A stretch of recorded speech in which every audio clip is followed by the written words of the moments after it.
Hello friend, स्वागत आहे तुमचं राणी या ब्लॉगमध्ये. कसे आहात तुम्ही? आय होप तुम्ही मस्त आणि मजेत असाल. झालं का नाश्ता वगैरे?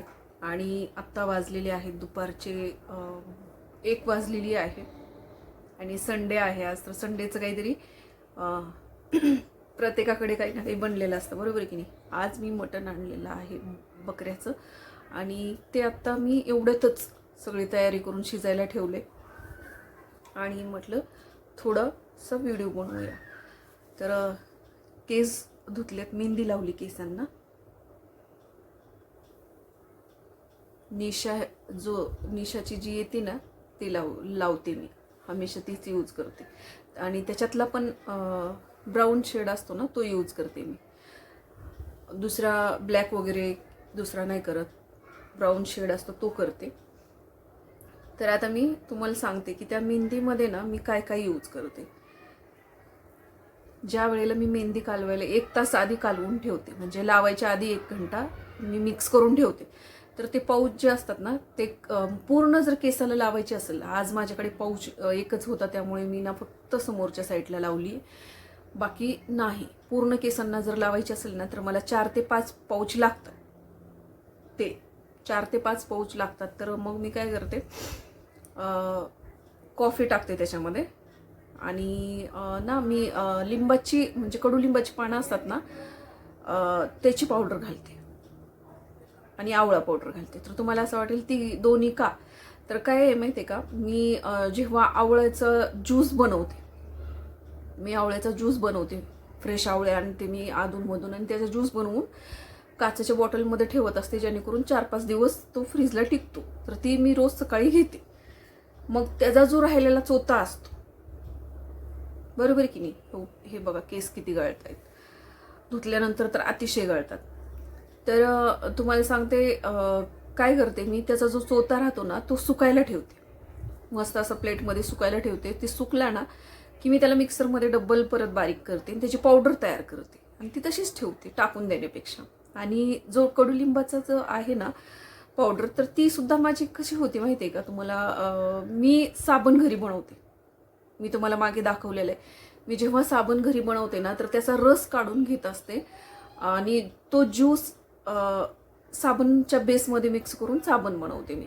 आणि जो तो राहिलेला म्हणजे त्याचा जो चोथा राहिलेला असतो पानांचा गाळून घेतल्यानंतर, तो जो आहे ना तो पण तसाच मी प्लेटमध्ये सुकायला ठेवते आणि त्याची छान सुकला ना की त्याला पण मिक्सरमधून फिरवून घेते आणि ह्या दोन्हीची पावडर करून ठेवते मी. आणि मेहंदीमध्ये प्रत्येक वेळेला जेव्हा मी मेहंदी कालवते ना लावण्यासाठी, त्यावेळेला मी त्याच्यात 1 चमचा, दोन्ही 1-1 चमचा टाकत असते आणि कॉफी पावडर टाकत असते त्याच्यामध्ये आणि दही टाकत असते 2 चमचे. आणि फक्त एवढंच ना, गरम पाणी चहाचं वगैरे असलं काहीच टाकत नाही. बस ती मिक्स करून 1 घंटा ठेवून देते आणि डोक्याला लावल्याच्या नंतर 1.5 ते 2 तास कमीत कमी मी मेहंदी ठेवते. आणि मग ती तुम्ही लावू शकता तुम्हाला जशी हवी तशी, बरोबर आहे की नाही. सगळं व्यवस्थित लावून घ्यायची, पांढरे केस कवर झाले पाहिजेत छान पद्धतीनं. आणि मग 1-1.5 घंटा ठेवायची. 1-1.5 घंट्यांनी ती धुवायची, परंतु साध्या पाण्याने धुवायची. साध्या म्हणजे खूप कडक पाणी घ्यायचं नाही आणि शॅम्पू करायचा नाही. शॅम्पू बिलकुल त्या दिवशी करायचा नाही. ज्या दिवशी तुम्ही हेअर कलर करा किंवा मेहंदी करा त्यावेळेला साधं नुसतं पाण्याने स्वच्छ असं चोळून पूर्ण मेहंदी धुवून काढायची छान अशी. आणि त्याला ना तुम्ही जर कंडिशनर यूज करत असाल तर कंडिशनर नक्कीच लावा, बाकी काहीच लावू नका. त्याच्यानंतर म्हणजे टॉवेल लावून ठेवता तुम्ही छान केस, म्हणजे मध्यम, खूप जास्ती सुकवायचे नाही आणि खूप जास्ती ओले ठेवायचे नाही. अशा टायमिंगमध्ये ना थोडीशी असतात, आता बघा माझे जसे आहेत, आत्ता माझे आणखीन पण जरा ओलसर आहेत, असे हात घातले की थंडगार लागतात. तर असे पाणी लागत नाही पण हाताला थंडगार लागतात. तर आता मला हे व्हिडिओ बनवून झाल्याच्या नंतर नक्कीच ते तेल लावून घ्यायचं आहे डोक्याला. आणि मग काय करायचं, त्याच दिवशी असे जरा सुकले ना की त्याला ओले असतानाच तेल लावायचं, मस्त असं मुळांशी तेल लावायचं मिक्स, तुम्ही जे यूज करता ते. आणि खूप रगडायचं नाही, हलक्या हाताने तेल लावून ठेवायचं आणि मस्तपैकी त्याला पॅक करून तसंच ठेवून द्यायचं रात्रभर. आणि दुसऱ्या दिवशी तुम्ही त्याला शॅम्पू करू शकता. मग बघा केस कसले सुंदर होतात, खूप छान होतात, ड्राय होत नाहीत मेहंदी जरी लावली तरी. त्याला तेल लावून ठेवायचं जेव्हा ते ओले असतात, बरं का. आणि मग दुसऱ्या दिवशी शॅम्पू केल्याच्या नंतर सुद्धा कंडिशनर यूज करायचं. झालं. आणि तसंही आठवड्यातून आपण जे लेडीज आहेत त्या आठवड्यातून 2 वेळा तरी केस नक्कीच वॉश करत असतील, बरोबर की नाही. परंतु असं करू नका की कलर जातो, कलर डल होतो म्हणून तुम्ही आठवडा केस धुवत नाही. तर त्याच्यानी खूप सारे प्रॉब्लेम होतात. डॅन्ड्रफ होतो, स्किनमध्ये घाण राहून हे होतं, खूप सारे प्रॉब्लेम होतात. त्यामुळे तसं नाही करायचं. आठवड्यातून भलेही तुम्ही एक वेळा शॅम्पू करा आणि एक वेळा नुसतं साध्या पाण्याने चोळून धुवून काढा, परंतु आठवड्यातून 2 वेळा शॅम्पू तर करायलाच पाहिजे. माझं असं मत आहे वैयक्तिक, मी जसं यूज करते. आणि मग तुम्ही ही जर केलं ना तर केस खूप छान राहतात. माझे केस गळतात, माझ्या केसांना दुसरा कुठलाच प्रॉब्लेम नाही आहे. आणि ते पण आता का होतात, हार्मोन इनबॅलेन्स झाल्यामुळं होतं, तुम्हाला पण माहिती.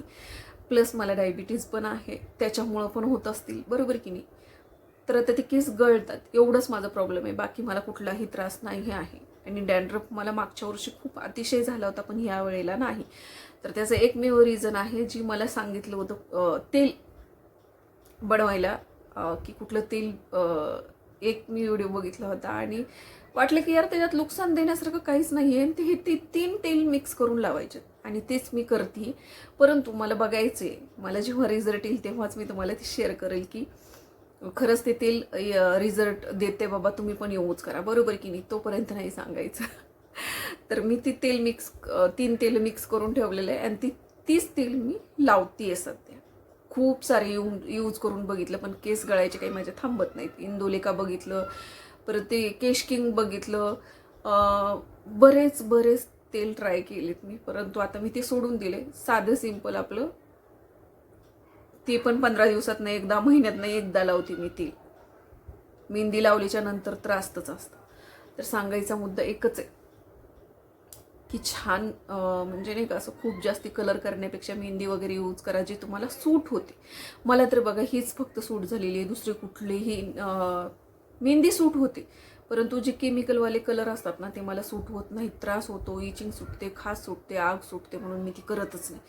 तर माझ्या केसांना मी मेहंदीचा यूज करते आणि कशा पद्धतीने करते हे पण तुम्हाला सांगितलं. आणि खरोखर हीच करते मी. तुम्हाला हवं तर पावडरसुद्धा दाखवू शकते की ती पावडर मिक्स करून मी ठेवलेली आहे. आणि ती ऑलरेडी माझ्याकडे असतं म्हणून मी ती केलेली आहे. ती काही स्पेशली मी असं बाहेरून आणले किंवा बनवले तेवढ्यासाठीच असं नाही आहे. मी ज्यूस काढल्याच्या नंतर ती राहतोच होता त्याचं बनवलेले आहे दोन्ही पावडर. तर सांगायचा मुद्दा एकच आहे की 1 मिनिट मी आले. तर तिकडे मटण शिजायला ठेवलं ना, करपून जाईल म्हणून गेले होते बघण्यासाठी. तर ते शिजत आहे, तोपर्यंत आपण हे छोटासा व्हिडिओ बनवून घेऊया. मला तुम्हाला शेअर करायचं आहे की एक इंस्टाग्रामला एक व्यक्ती आहे आणि तो ना मला म्हणजे 4-5 दिवसापूर्वी त्या व्यक्तीने मला मेसेज केला. आणि मेसेज केला आता ही तुम्हाला मी का शेअर करते, कारण काल रात्री परत मला त्याचे मेसेज आलेले आहेत म्हणून तुमच्याशी शेअर करते. की मी काय करू हे तुम्ही पण मला तुमचं मत सांगा. मी माझं मत मांडते, तुम्हाला विचारते की माझे विचार असे आहेत आणि मला असं वाटतं. तर तुम्ही तुमचं पण मत सांगा की खरंच असं असेल का. तर काय झालं माहिती आहे का, त्याने मला मेसेज केल्याच्या नंतर त्यानं पहाटे मेसेज केली होती बरं का. म्हणजे तिथे टायमिंग दिसतो म्हणून सांगते तुम्हाला. आणि मी बघितलं सकाळी 8:30ला मेसेज बघितला. म्हटलं कुणी मेसेज केलं आहे म्हणून मी बघितला मेसेज. तर तो काम आहे आणि म्हणून त्यांनी मला मेसेज केला. काय काम आहे म्हणून मी विचारलं मेसेजमध्ये. तर त्यावेळेला त्या व्यक्तीने मला असं म्हटलं की तुम्हाला मॉडेलिंग किंवा मूव्ही करायला आवडेल का. आता विचार करा बरं का, विचार करा.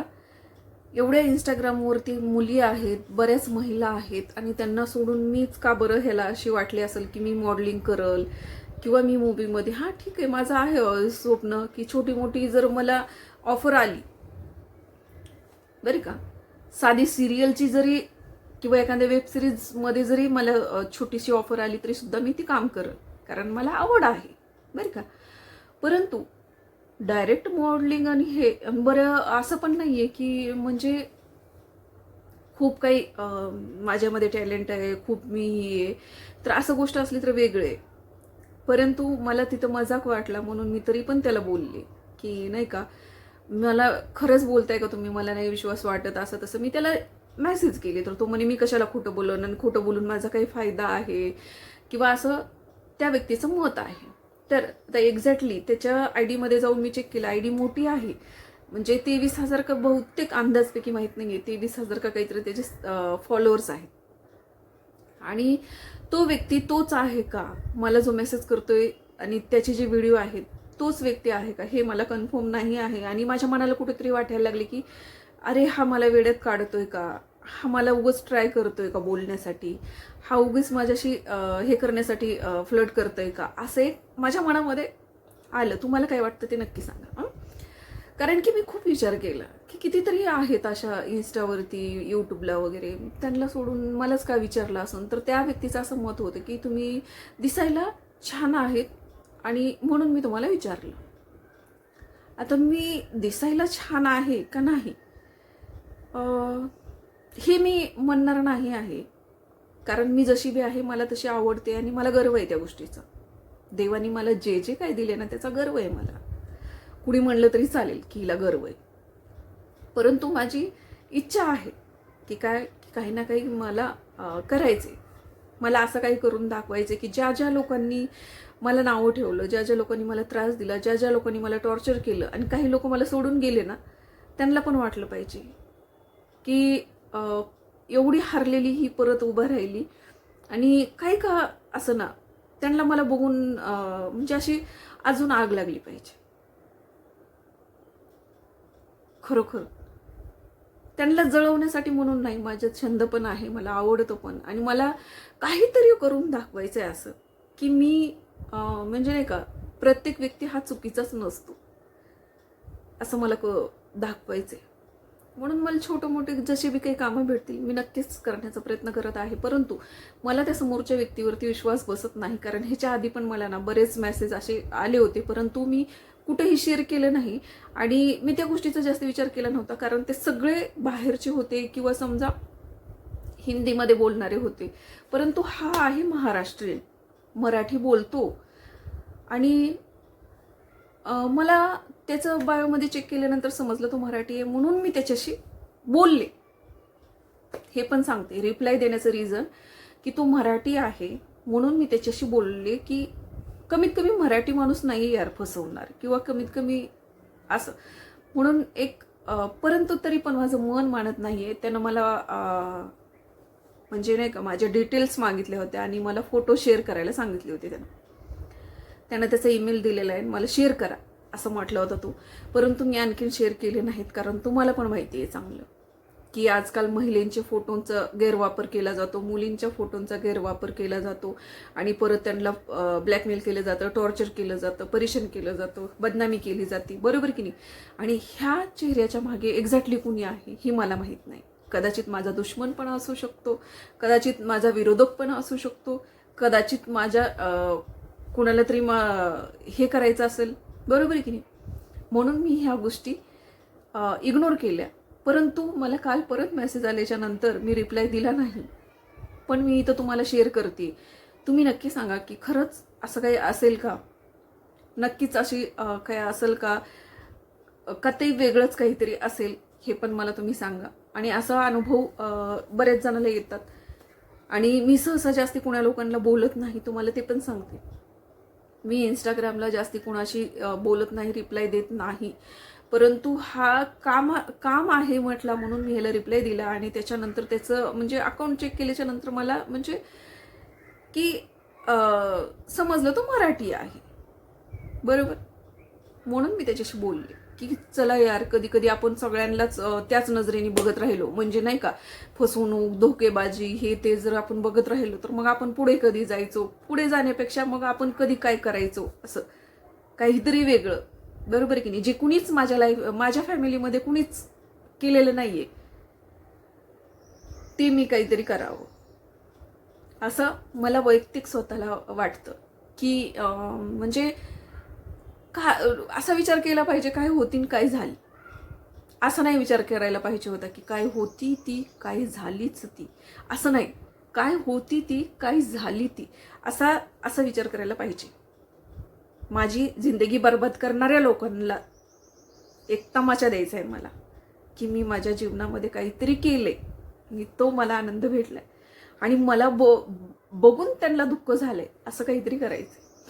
परंतु खरंच तुम्ही नक्की सांगा मला प्लीज फ्रेंड्स, मी तुम्हाला विचारते, कारण तुम्ही देणार तर मला चांगलाच सल्ला देणार ना, की मी त्या व्यक्तीला म्हणजे मेल करू का नको, फोटो सेंड करू का नको, डिटेल्स देऊ का नको, कोण असेल तो व्यक्ती, हे मला थोडंसं हे झालंय. आणि असं नाही आहे की मी माझ्या घरात कुणाला शेअर केलं नाही, मी माझ्या मुलाला शेअर केलं. मी तुम्हाला हे पण सांगते, मी जसं तुम्हाला सगळ्या गोष्टी शेअर करते ना, तशा मी माझ्या आयुष्यामध्ये जे काही घडतं ना माझ्या मुलांना मी शेअर करते. एवढ्या वर्ष मी माझ्या मुलीला करत होते, मुलाला नव्हते कारण तो लहान होता. आणि आता मुलीशी मी बोलत नाही किंवा मुलगी कॉन्टॅक्टमध्ये नाहीत आम्ही, तर मी माझ्या मुलाशी शेअर करते. तर मी माझ्या मुलाला शेअर केलं, ते सगळं दाखवलं. असं नाही आहे, माझ्या मुलाला मी पूर्ण मोबाईलच हातात दिला होता. चॅटिंग काय झाली हे चेक कर बघ म्हटलं, ते काय म्हणतोय ते. तर त्यानं बघितल्याच्या नंतर तो पण असंच म्हटला की मराठी आहे मम्मी, एखाद्या वेळेला थोडंसं आपण माहिती घेऊ, लगेच फोटो नको सेंड करू कारण तुला माहिती आहे आता काही होतं. आणि जो विचार मला आला होता तोच त्याला आला आणि त्यानं बघा मी त्याला बोलले, शेअर केलं. असं पर्सनल आमच्यामध्ये मी तुम्हाला खरं सांगू का, मी एक अशी व्यक्ती आहे ना की असं पर्सनल काही ठेवत नाही. म्हणजे मुलांपासून लपून, सगळ्यांपासून लपून काहीतरी असं काही करत नाहीये की मला लपून ठेवायची, खोटं बोलायची आणि हे करायची गरज पडत. माझ्या घरामधलं वातावरण मी सांगते ना, जसं सुवर्णाताई म्हणल्या की तुझा सुशिक्षितपणाचा किंवा तुझ्या चांगुलपणाचा किंवा तुझ्या फ्री माइंडचा लेकरांनी फायदा घेत आहेत, तसं खरोखर आहे. कारण मी खरी तशीच आहे. मला असं वाटतं की काही म्हणजे नाही का, काही नसलं पाहिजे. माझा फोन, माझे दोन्ही मोबाईल, माझी मुलं, म्हणजे माझा मुलगा, वैयक्तिक माझा मुलगा, त्याला पासवर्ड माहिती आहे, तो घेत असतो, त्याला बघत असतो, यूज करत असतो. माझ्या कुठल्याही ह्याला पासवर्ड जरी असला तरी सुद्धा माझ्या मुलांना माहिती आहेत. चोर असतो ना, चोर, त्याला पासवर्ड असतो. ज्याच्या मनामध्ये चोर असतो, ज्याच्या मोबाईलमध्ये चोर असतो, त्याला पासवर्ड असतो. माझी लाईफ खुली किताब आहे. माझ्या मुलांच्या समोर, जगासमोर, इतरांसमोर माझी लाईफ एक खुली किताब आहे. माझ्या मुलांना माझ्या आयुष्यातलं काय झालं नाही आणि माझ्या आयुष्यात काय नाही हे माझ्या मुलांनी दोघांना एकाने पण म्हणावं की तुझ्या आयुष्यातली ही गोष्ट आम्हाला माहिती नाही आहे. माझ्या आयुष्यातली माझे फ्रेंड्स कोण आहेत, माझे म्हणजे जवळचे कोण आहेत, माझे दुश्मन कोण आहेत, माझी फॅमिली कोण आहे, माझे विरोधक कोण आहे, ह्या सगळ्या गोष्टी माझ्या मुलांना माहिती आहेत. का? मी त्यांच्याशी शेअर करते. त्यांनी करू किंवा ना करू, मला सवय झालेली आहे की मुलांसोबत आपण असं वागायला पाहिजे, म्हणजे मुलं आपल्यासोबत तसंच वागतील. परंतु मुलं तसे वागत नाहीत, तो त्यांचा प्रॉब्लेम आहे. मी माझं वैयक्तिक सांगते की माझी लाईफ अशी आहे आणि मी एक अशी व्यक्ती आहे, कुठलंही माझ्या गोष्टीला पासवर्ड माहिती नाही असं नाही. आणि कुठली गोष्ट माझ्या पर्सनल अशी नाही आहे माझ्या आयुष्यातली. माझ्या मुलांना मी जर ह्या जगातून गेले ना, तर माझ्या मुलांना प्रत्येक गोष्ट माहिती असेल की मम्मी कुणासोबत बोलत होती, मम्मीचं कुणासोबत काही नातं होतं का, मम्मीचं कुणासोबत काही रिलेशन होतं का, मम्मीचे नातेवाईक कोण आहेत, मम्मीचे जवळचे कोण आहेत, मम्मीच्या लांबचे कोण आहेत, आणि सगळंच तुम्ही समजून जात. म्हणून मी तुम्हाला विचारते की ती व्यक्तीने मला परत मेसेज केलेला आहे आणि मी त्यांना फोटो सेंड करू का नको, त्यांना मेल करू का नको, तुम्ही नक्कीच सांगा. कारण की मला तरी वैयक्तिक तुम्हाला खरं सांगते, हिंमत होईना गेली विश्वास ठेवायला, खरोखर होत नाही. आणि ह्याच गोष्टी माझ्या आहेत जे आत्तापर्यंत ना मी कधीही चुकीच्या मार्गाला गेले नाही. त्याचं एकमेव रिझन आहे की मी असं पटकन कुणावर विश्वास ठेवत नाही, पटकन कुणाच्या लालचमध्ये येत नाही. आणि मला असं खूप हाव नसते कुठल्याही गोष्टीची की नाही का काही करायचं, स्वतःचा विचार नाही करायचा, काही करायचं. ते व्हायरल होण्यासाठी काही करतात ना, कितीही खालच्या पातळीला जातात. तो प्रकार आपल्याकडे नाही आहे. जो काही भेटेल ना, ती इज्जती जे भेटेल ती स्वीकारा आहे मला, पार सोडून कुठल्या गोष्टी नाही. व्हायरल होण्यासाठी लोक आजकाल कपडे काढायला लागले, कपडे असे बघते मी. परंतु मला असं वाटते म्हणूनच मी मागे आहे. मी 5 वर्ष झालं एका व्यक्तीचा व्हिडिओ बघितला मी, अक्षरशः डोक्यावरती ओढणी आहे, कुर्ती आहे आणि खाली पॅन्ट नाही घातलेली. पॅन्ट तर सोडा, इनर पण नाही घातलेली. तुम्हाला असं वाटेल स्पष्ट बोलती, कशी सांगती ही, परंतु खरोखर आहे. ज्यांनी बघितलं त्यांना नक्कीच माहिती असेल. मला सांगा, तुझं डोकं झाकून बाकीचं झाकून काय उपयोग आहे ग? जे झाकायचं तीच उघडं ठेवले आणि तिचे 5 मिलियन फॉलोअर्स आहेत, बरोबर की नाही? आणि मी 6 वर्ष झाले इंस्टाग्रामवर आहे, माझे 1K सुद्धा आणखीन झालेले नाहीयेत. मग इज्जत ज्याला आहे आणि जे साधे सिंपल असतं, काही बघण्यासारखं नसतं, त्यांना लोक कसे फॉलो करतील, बरोबर की नाही? कसे लाईक करतील? काय 4-5च लाईक येत असेल त्या लोकांची काही मजबुरी आहे मला माहीत नाही, परंतु तेवढे लोक आहेत ना, इज्जतदार आहेत माझ्यासोबत. कारण मी असं म्हणत नाहीये की कपड्यावरून कॅरेक्टर ठरवत नाही, पण तुझं कॅरेक्टरच नाहीये त्या महिलेचं. कारण ना, पूर्ण ओपन आहे. काय बोलू आता, काय बोलू, लाज, अशी शरम वाटते. आणि तिला कमेंट्स ब्युटिफुल वगैरे वगैरे खूप काही. आणि एखादी व्यक्तीनं जर काही थोडं जरी काही चुकीचं तर सोडा, थोडे जरी काही म्हणजे नाही का, असे कपडे स्लीवलेस घातलेले असतील, शॉर्ट घातलेले असतील, तर तिला लगेच घाण कमेंट्स असतात. किंवा चांगल्या व्यक्तीला घाण कमेंट्स करतात.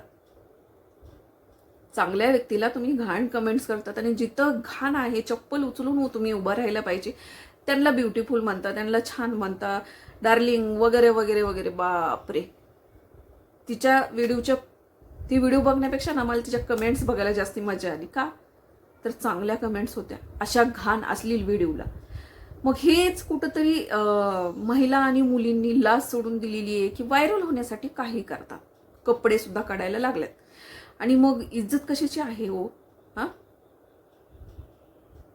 जे काय आहे ना, तुम्ही नाही का तुमची कला दाखवा, अंग प्रदर्शन करून. तुम्हाला मिलियनमध्ये काय 10 मिलियन जरी झाले ना, तरी त्याचा काही उपयोग नाहीये, बरोबर की नाही? तर सांगायचा मुद्दा वेगळाच होता आणि ते मध्येच काढली घाण. चला जाऊ द्या. तर मला नक्की सांगा फ्रेंड्स, की मी विश्वास ठेवू का नको, मेल करू का नको, फोटो सेंड करू का नको, हे मला नक्की सांगा. तर चला भेटूया पुढच्या ब्लॉगमध्ये. तोपर्यंत मस्त खा, स्वस्त राहा, आपापली काळजी घ्या. आणि चॅनलला नवीन असेल तर सबस्क्राईब करून घ्या, लाईक करा, कमेंट्स करा, शेअर करा. भेटूया पुढच्या ब्लॉगमध्ये. इथपर्यंत व्हिडिओ बघितल्याबद्दल मनापासून धन्यवाद. Thank you for watching. बाय.